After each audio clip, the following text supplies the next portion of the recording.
Good morning all of you. BA part second की second class में मैं आपका वेलकम करती हूँ। तो बच्चों, फर्स्ट क्लास में हमने साइंटिफिक मेथड पढ़ा था। हम हमारी फर्स्ट बुक पढ़ रहे हैं रिसर्च मेथोडोलॉजी। तो साइंटिफिक मेथड के बाद जो है, जैसे मैंने कहा कि साइंटिफिक मेथड में हम स्टेप बाय स्टेप जो है हमारे स्टडी करते हैं।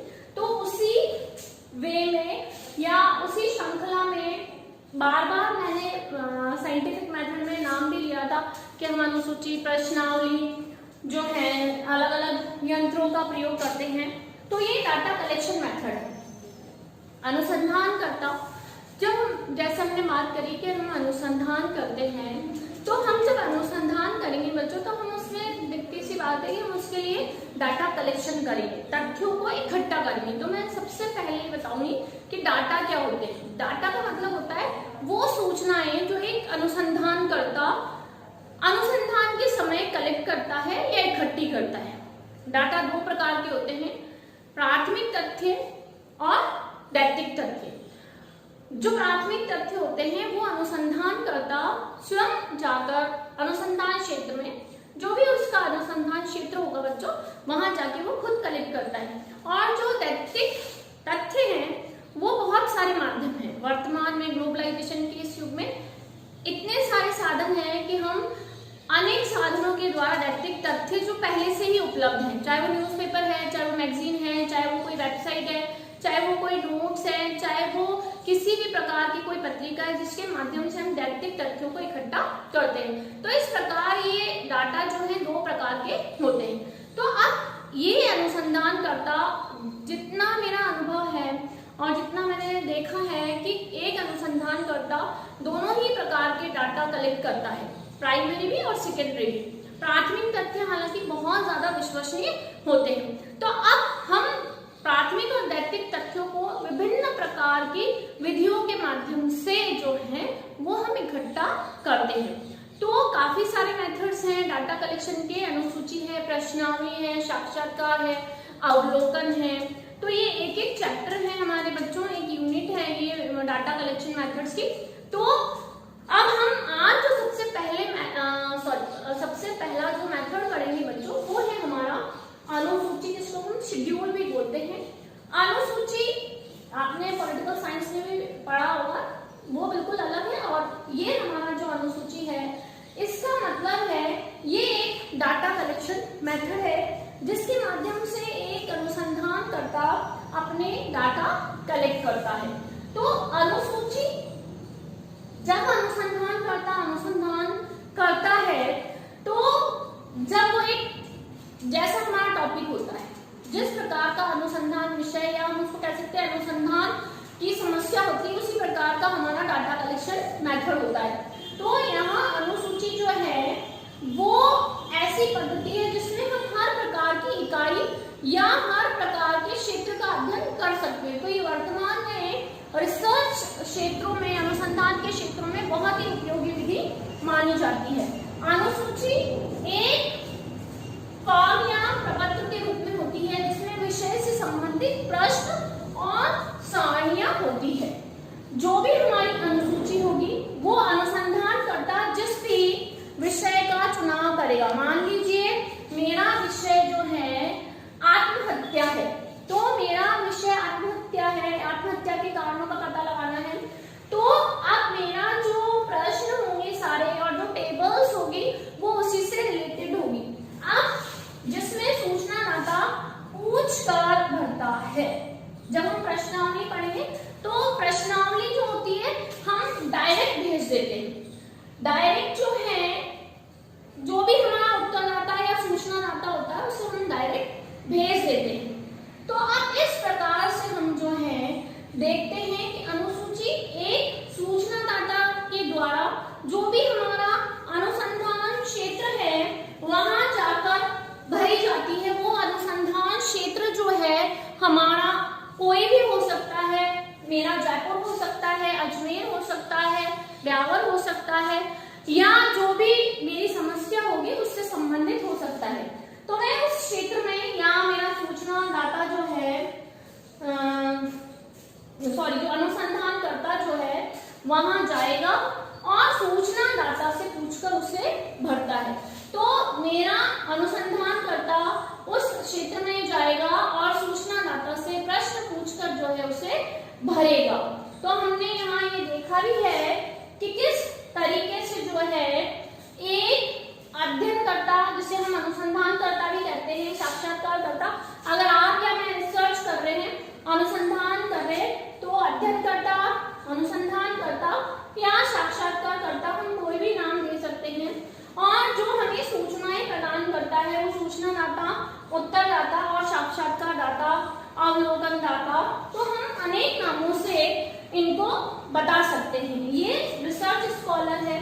और यहाँ पे ये जो लोग हैं, ये जो हमें उत्तरदाता जिसे मैंने कहा है, तो इस प्रकार अनुसूची में जो है एक अध्ययनकर्ता, अनुसंधानकर्ता या साक्षात्कारकर्ता, सूचनादाता, उत्तरदाता या साक्षात्कारकर्ता के पास जो है जाता है और उसके बाद वो प्रश्न जो है पूछता है और प्रश्न पूछने के बाद उत्तर प्राप्त करता है और उन उत्तरों को अपनी इस फॉर्म या इस सूची में वो भरता है। तो अब क्या हो रहा है यहाँ पर कि कोई भी अध्ययनकर्ता यहाँ जा रहा है, इस सूचनादाता के पास जा रहा है, उससे प्रश्न पूछ रहा है, वो उत्तर दे रहा है और भरने का काम कौन कर रहा है? ये हमारा अनुसंधान करता है, या मैं अनुसंधान करता हूँ बच्चों, तो मैं इसे भरूंगी। तो ये इसकी सबसे बड़ी कहने की बहुत बड़ी उपयोगिता है, या बहुत बड़ी विशेषता है कि हम सारी सूचनाएं, या एक अनुसंधान करता सारी सूचनाएं खुद ब खुद लिखता है, ना कि वो भेजता है। जैसे प्रश्नावली तो हम पढ़े तो ये होता है, प्रश्नावली में हम भेज देते हैं बाय ईमेल, बाय व्हाट्सएप, बहुत सारे वर्तमान में इतने सारे हमारे पास साधन हैं, बाय डाक, कि हम अधिकतर प्रश्नावली डाक के द्वारा भेज देते हैं। लेकिन यहाँ पर एक बहुत अच्छी बात है कि यहाँ एक अनुसंधानकर्ता जो होता है वो यहाँ पर सूचनादाता, उत्तरदाता या साक्षात्कार दाता के एकदम प्रत्यक्ष संपर्क में रहता है। उसके जो संपर्क होता है वो आमने सामने का होता है, वार्तालाप जो होती है वो आमने सामने की होती है।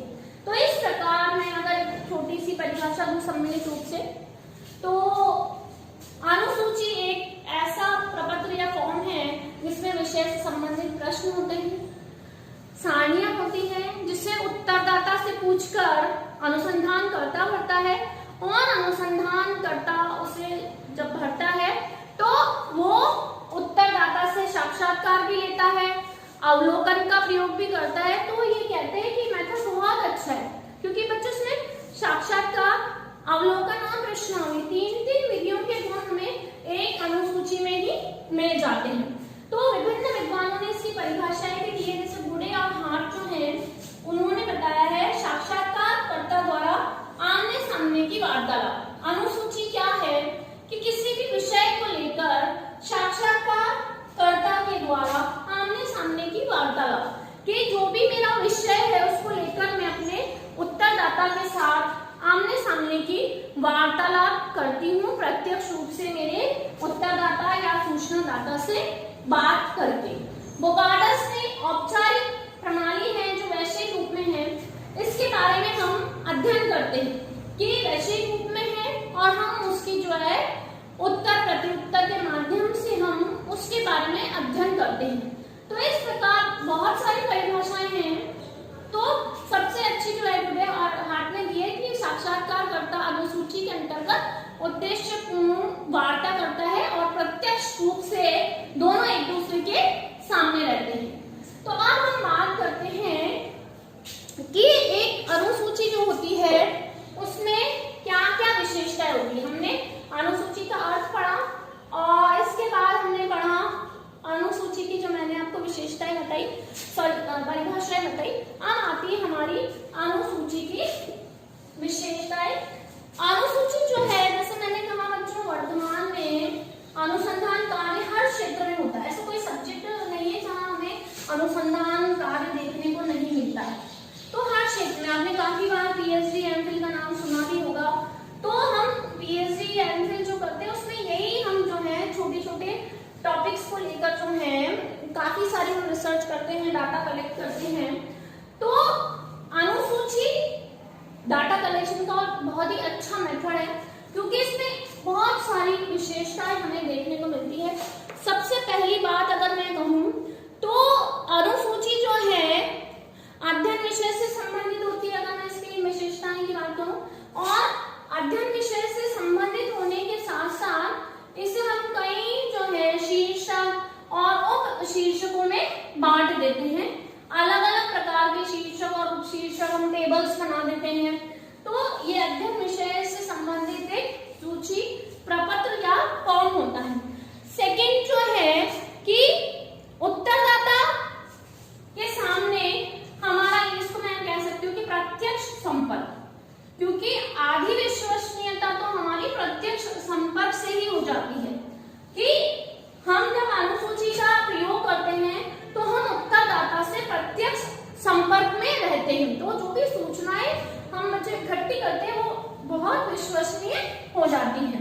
तीसरी बात कि हम हर प्रकार की इकाई, जिसको मैं कह सकती हूँ कि हम अनुसूची का प्रयोग केवल शिक्षित ही नहीं बल्कि अशिक्षित लोग, क्योंकि हमारा समाज जो है उसमें विभिन्न प्रकार के लोग हैं, विभिन्न प्रकार के समाज है, अशिक्षित भी हैं, शिक्षित भी हैं, आदिम समाज भी है या जनजातीय समाज भी है, ग्रामीण समाज भी है। तो ये एक ऐसा मेथड है जो हर प्रकार के लोगों का अध्ययन कर सकता है, क्योंकि बच्चों दिखती सी बात है इसमें कि हम जो है, जो व्यक्ति अशिक्षित है वो लिखने का काम नहीं कर सकता। जैसे प्रश्नावली है तो हम उसमें उस व्यक्ति से उसे भरवा नहीं सकते, लेकिन अगर हम उससे किसी भी तरीके से आंसर पूछे तो अनुसूची में हम हर प्रकार की इकाई, जिसे हम कहते हैं अध्ययन की इकाइयां, तो हम हर प्रकार की अध्ययन की इकाई का जो है अध्ययन कर सकते हैं। तो यहाँ ये भी इसकी एक बड़ी विशेषता है कि हम शिक्षित और अशिक्षित हर प्रकार की इकाई का अध्ययन कर लेते हैं। अब आता है कि इसका उपयोग अधिकतर हम छोटे क्षेत्रों के लिए करते हैं, कि हमें जब छोटे क्षेत्रों का अध्ययन करना होता है तो हम अधिकतर जो है बच्चों अनुसूची का प्रयोग करते हैं। बड़े क्षेत्रों में अगर बाई चांस हमें अप्लाई करना होता है तो हम उस बड़े क्षेत्र को बहुत छोटे छोटे क्षेत्रों में बांट देते हैं। आप लोगों को लगेगा ऐसा क्यों करते हैं? क्योंकि अनुसूची में एक अनुसंधानकर्ता को प्रत्येक इकाई के पास जाना होता है, और जब वो प्रत्येक इकाई के पास जाता है तो उसमें समय काफी लगता है और साक्षात्कार भी उसे लेना होता है, ऑब्जर्वेशन भी उसे करना होता है। तो ये छोटे क्षेत्रों के लिए काफी उपयोगी विधि है। और अगर हम बड़े क्षेत्रों का इसमें प्रयोग करते हैं बच्चों, तो हम ऐसा करते हैं कि हम उसे अलग छोटे छोटे भागों में या अलग अलग किसी भी आधार पे अलग अलग भागों में हम जो है बांट देते हैं। अब और एक अच्छी बात है कि अनुसूची जो है अध्ययनकर्ता पर नियंत्रण बनाए रखती है, क्योंकि अनुसूची में प्रश्न होते हैं जिसको एक बार जब ये प्रश्न बन जाते हैं तो उसमें कोई करेक्शन नहीं कर सकता वो, तो वो नियंत्रण बना रखती है कि जब भी अनुसंधानकर्ता प्रश्न पूछेगा उत्तरदाता से तो वो उन प्रश्नों के बाहर आवश्यक तत्वों को ही इकट्ठा करेगा, अनावश्यक तथ्यों को इकट्ठा नहीं करेगा। तो इससे क्या होता है, जो भी हमारा रिसर्च स्कॉलर है उस पर जो है नियंत्रण बना रहता है। उसके बाद अनुसूची जो है, यहाँ हमें 3 विधि, साक्षात्कार, प्रश्नावली और अवलोकन, ये हमारा छोटा प्रश्न भी बनता है बच्चों कि हमें 3 जो है विधियों के गुण देखने को मिलते हैं, साक्षात्कार, प्रश्नावली और अवलोकन। 3 विधियों के गुण हमें केवल अकेली अनुसूची में ही देखने को मिल जाते हैं। तो ये भी एक इसकी बड़ी विशेषता है। इस प्रकार अनुसूची जो है बहुत ही उपयोगी विधि है। और एक और इसकी विशेषता है कि ये लेख वर्ग है, कि हम इसमें सूचनाओं को जो है इकट्ठा करते हैं।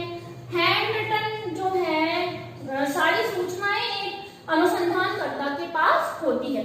तो ये हमने अनुसूची की विशेषताएं जो है वो पढ़ी कि अनुसूची जो है वो अध्ययन विषय से संबंधित है, एक प्रपत्र है, एक फॉर्म है, प्रत्यक्ष रूप से संपर्क के द्वारा अनुसंधान